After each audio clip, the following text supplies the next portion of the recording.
On today's show, Vietnam considers easing policies in order to support the stock market. Ho Chi Minh City to speed up construction of parking facilities. And pho and cuốn make the world's 50 best dishes list.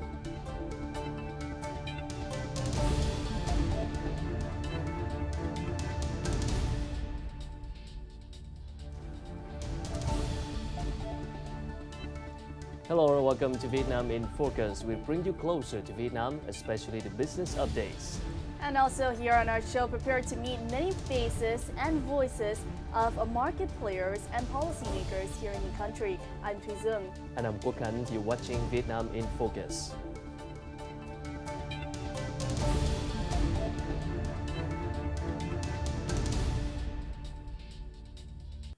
To date, the Ministry of Industry and Trade has granted 47 rice exporting licenses.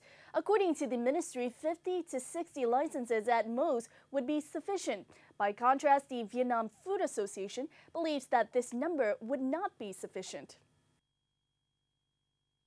Pursuant to exporting regulations, companies wanting to export rice must have storing capacity of 5,000 tons of rice and milling facilities able to process a minimum of 10 tons of rice per hour. Those not meeting the requirements can distribute rice but not export it. According to the Ministry of Trade and Commerce, of 210 companies in the rice industry, only 47 currently meet the requirements. However, the Vietnam Food Association, or VFA, believes that in spite of only 47 granted licenses, about 200 companies were exporting rice in the first 6 months of the year. According to the VFA, the number of granted licenses should be of at least 80 to ensure competitiveness of Vietnamese exporters in world rice markets. In the first 6 months, among more than 200 rice exporters, the 47 licensed companies exported 87% of total volumes. But we still think that the number of granted licenses should be about 80 if we want Vietnamese exporters to be competitive.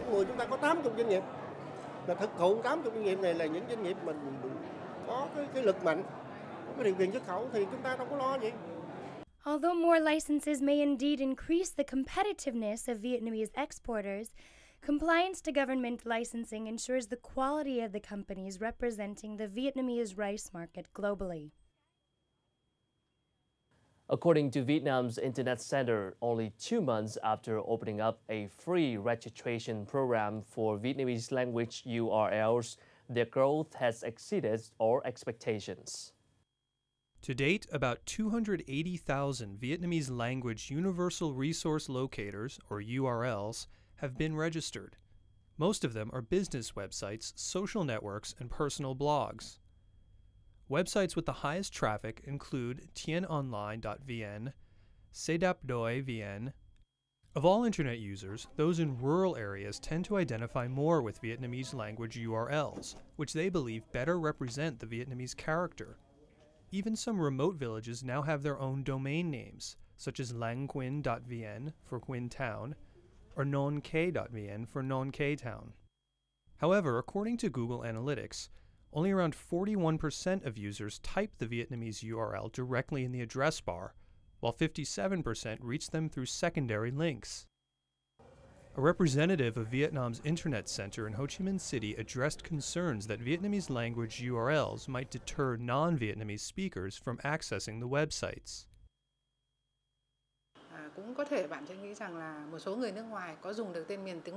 Vietnamese websites can be accessed by typing the URL with or without the Vietnamese accents, so that shouldn't cause any difficulties for non-Vietnamese users. However, the impressive growth of Vietnamese URLs was mainly a result of the recent Internet registration promotion. More still needs to be done in order to encourage more businesses to register their website with a Vietnamese URL. The stock market has kept on falling for the last 3 months, with unfortunately no light at the end of the tunnel. Speaking at an investment conference on July 28, the Vice Chairman of Vietnam's National Financial Supervision Committee, Mr. Lê Xuân Nghĩa, promised to consider further economic stimuli in order to save the stock market, one of which would be expanding the investment room for foreign investors. Speaking to us at an investment conference on July 28th, Lê Xuân Nghĩa, Vice Chairman of Vietnam's National Finance Supervision Committee, indicated that in addition to efforts to restore economic stability, tame inflation and lower interest rates, the government has also been gathering input for new easing policies to gain back investors' confidence in the stock market and the real estate sector. Although a plan is yet to be developed, the stimulus strategy would address four main areas, says Nghĩa. Chắc chắn là chính phủ sẽ phải xem xét. Cái thứ nhất là cái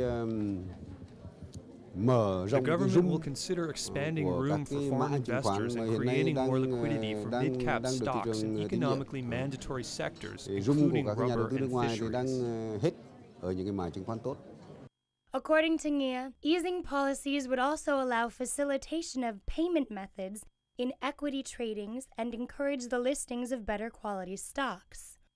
It would in turn bolster the confidence of foreign investors currently worried by major losses affecting most foreign funds. Nghĩa added that equity markets need more blue-chip tickers to achieve long-term stability. Vietnamese pho and cuốn, or summer rolls, have made the world's 50 most delicious food after CNN Go surveyed the world's richest determination. In a list of the world's 50 most delicious foods by travel website CNN Go, Vietnamese pho and summer rolls ranked 28th and 30th respectively. With its perfect balance of flavors based on the principles of yin and yang, pho is considered an icon of Vietnamese cuisine. The famous noodle soup is uniquely fragrant thanks to its complex spiced broth made by simmering salt, sugar, fish sauce, cinnamon sticks, star anise, cloves, and cardamom.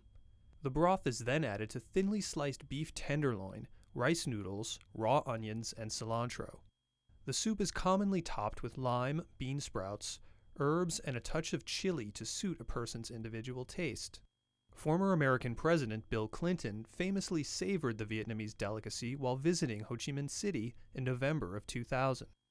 CNN Go describes summer rolls as light and refreshing to the taste, and a visual treat as well.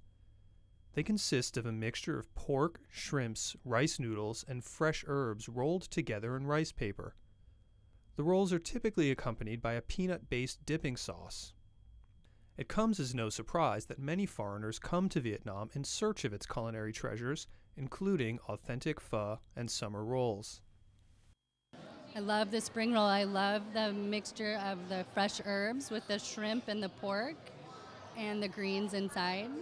And then when I dip it into the sauce, it's got a really peanutty flavor that's spicy and creamy. It's good. It's really, really, really good. Vietnam in Focus will return shortly. Still ahead, Ho Chi Minh City to speed up construction of parking facilities. Stay with us.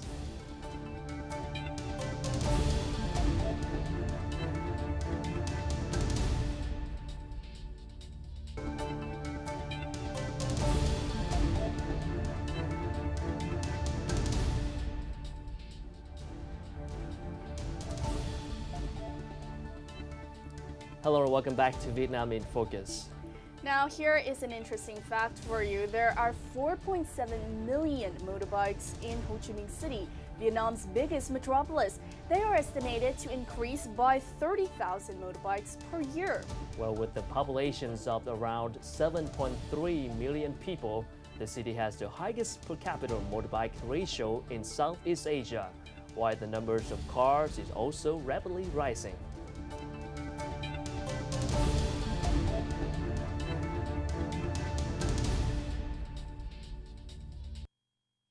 This is a typical site in Ho Chi Minh City, a company's courtyard which doubles as a parking lot. Whenever used for its original intent, that of a courtyard, during events, when hosting visitors, the space cannot be used to park and employees have a real hard time finding an alternative space to park their vehicles. This parking lot on Win Cu Van Street in Bintan district used to be a hotel's courtyard. The area has remained vacant since the hotel closed down. Win Duc Vu, who owns the property, explained that he rented out this space on a year lease to avoid a longer commitment. He described this as a mutually beneficial arrangement as it earns him good profit while meeting the current parking demand. But a yearly lease means that this parking facility is also not a permanent solution. This area has many companies but not many parking spaces. I saw an opportunity and rented out this area for parking cars. And even once parking attendants have been paid, I still make a good profit. Although we can see many parking lots in residential areas, administrative districts, and commercial centers, the capacity is quite limited, especially with such a rapidly growing population and number of vehicles. The number of parking spaces throughout the city is simply insufficient. For instance, finding a parking space once at an office building can be rather challenging. Win Hong Phuong immigrated from a nearby province to Ho Chi Minh City where he works as a driver. He remembers how it could take him up to several hours to find a parking spot in the city when he had just arrived. He has become quite familiar with the city and its streets, but it is still not easy to find a parking space.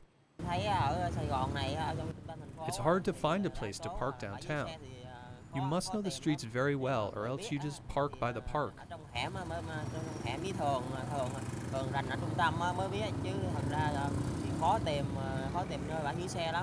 Chung, who also works as a driver, shared the same view. I always have a hard time finding a place to park whenever I take my boss somewhere in District 1. I always end up parking very far from where I drop him off.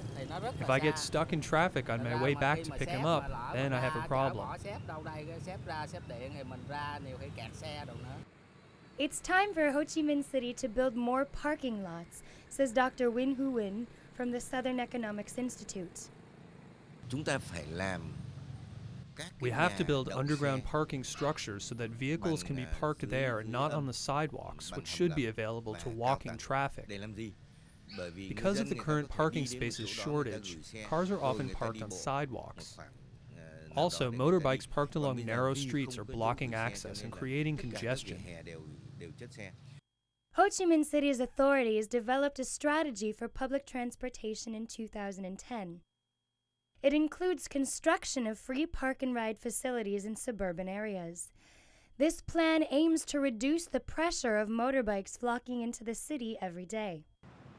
As far as the more congested downtown area is concerned, they are proceeding with the construction of both underground and high-rise parking structures. A report from the Ho Chi Minh City Transportation Department indicates that 4 underground parking structures projects will be breaking ground this year, and 3 of them follow the Build, Operate, Transfer (BOT) model. The first project, with a maximum capacity of over 3,000 spaces, is at a stadium in District 1.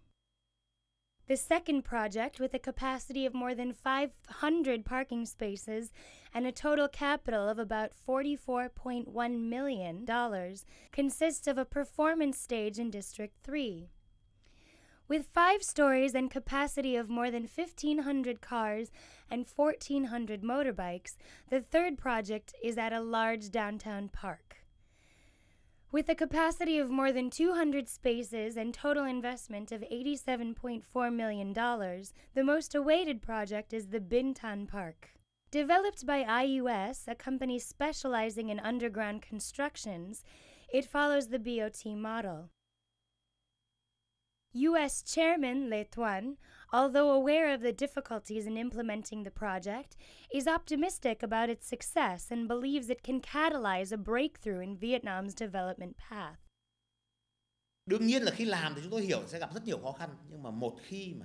Of course we are aware of the many difficulties we will encounter in implementing this project, but its success will open new doors not only for us but for other investors to exploit the city's underground area. It will in turn contribute to the economic growth of the city and the country. According to Tuan, capital is the most challenging issue in implementing this project. IUS has to combine different solutions, including venture capital and project financing. Áp dụng cái quy trình huy động vốn venture capital. Combining venture capital with project financing and infrastructure projects is a quite feasible solution. The easy part is facilitating the collaboration of medium and small investors. The challenge is that not many people in the financial sector are knowledgeable of venture capital. As Dr. Tuan said, they are currently waiting on a land handover decision from the authorities for the project to go forward. If everything goes as planned, the project will break ground at the end of September. And when Vietnam in Focus returns, we bring you a discussion on Vietnam's consumer confidence with our guest, Ralph Mateus from TNS Global. Please stay tuned for that.